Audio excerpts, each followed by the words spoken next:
സംസ്ഥാനത്തെ ബാറുകളിൽ നിന്നും സർക്കാർ ഖജനാവിലേക്കുള്ള വരുമാനത്തിൽ വൻ ചോർച്ച. ഒന്നാം പിണറായി സർക്കാരിന്റെ കാലത്തിനേക്കാൾ രണ്ടാം പിണറായി സർക്കാരിന്റെ കാലയളവിൽ ബാറുകളിൽ നിന്നുള്ള വരുമാനം നേർപകുതിയായി കുറഞ്ഞു. പുതിയ മദ്യനയവുമായി ബന്ധപ്പെട്ട് ചർച്ചകൾ തുടരുന്നതിനിടെയാണ് മുൻ സർക്കാരിന്റെ കാലത്തെ വരുമാന ചോർച്ച വിവാദമാകുന്നത്. സംസ്ഥാനത്തെ നിലവിലുള്ള ബാറുകളുടെ എണ്ണം 903 എന്നാൽ 2021 മുതൽ 26 വരെയുള്ള 5 വർഷത്തിനിടെ സർക്കാർ ഖജനാവിലേക്ക് മദ്യശാലകളിൽ നിന്നെത്തിയത് നാമമാത്രമായ തുകയെന്നതാണ് എക്സൈസ് വകുപ്പിന്റെ കണക്ക്. 1580 കോടി 25 ലക്ഷം രൂപ മാത്രം. രണ്ടാം പിണറായി സർക്കാരിന്റെ കാലത്തെ കണക്കുകളിലാണ് ബാറുകളിൽ നിന്നുള്ള വരുമാന ഇനത്തിൽ വലിയ ഇടിവ് സംഭവിച്ചിരിക്കുന്നത്. ഒന്നാം പിണറായി സർക്കാരിന്റെ കാലത്താകട്ടെ ബാറുകളിൽ നിന്ന് സർക്കാരിന് പിരിഞ്ഞു കിട്ടിയത് 3000 കോടി രൂപയ്ക്ക് മുകളിലാണ്. നിലവിൽ ഒരു ബാറിന്റെ വാർഷിക ലൈസൻസ് ഫീസ് ആകട്ടെ 35 ലക്ഷം രൂപയാണ്.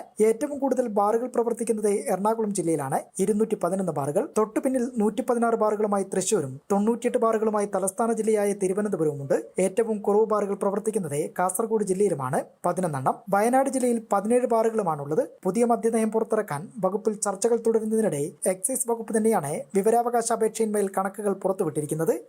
കഴിഞ്ഞ 5 വർഷം ഈ 903 ബാറുകൾ 35 ലക്ഷം രൂപ വെച്ച് ലൈസൻസ് ഫീസ് ഇനത്തിൽ അടച്ചത് കണക്കൂട്ടുമ്പോൾ ഏകദേശം 1580 കോടി രൂപ എക്സൈസ് വകുപ്പിന് ബാറുകളിൽ നിന്ന് മാത്രം ലഭിച്ചിട്ടുണ്ട്. ഏറ്റവും കൂടുതൽ ഈ ഇനത്തിൽ തുക തന്നെ ലഭിച്ചിരിക്കുന്നതും എറണാകുളം ജില്ലയിൽ നിന്നാണ്.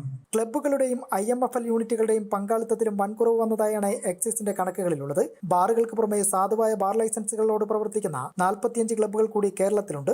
2021 22 ഇടയിലും 2024-25 ഇടയിലും ലൈസൻസ് ഫീസായി 50 കോടി രൂപയിൽ താഴെ മാത്രമായി ഈ മേഖലയിൽ നിന്നുള്ള സംഭാവന ചുരുങ്ങുകയും ചെയ്തതായാണ് എക്സൈസ് രേഖപ്പെടുത്തുന്നത്. ജനം, തിരുവനന്തപുരം.